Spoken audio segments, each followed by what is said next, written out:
Episode 5, One Day After. Following the dog wasn't a decision. Not that Hiro noticed. He never made decisions.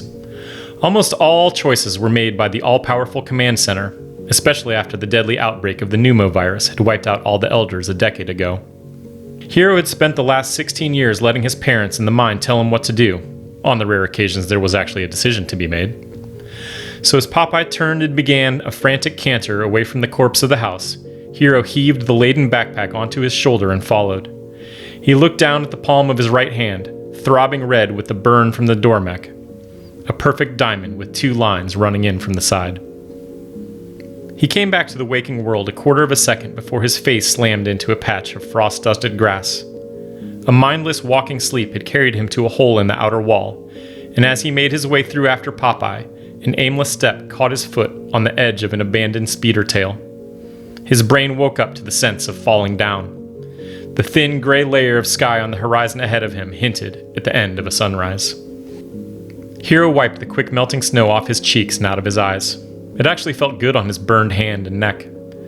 Pushing up to his knees, he paused to consider his surroundings. The pile of surrounding mechanical carcasses dragged him back to the night before, seeing the last functioning copter, his mother's copter, destroy his house, his family, his world.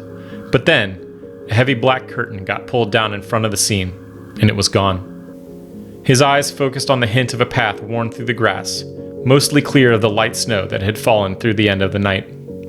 He hadn't been outside the walls in several years, and certainly never here.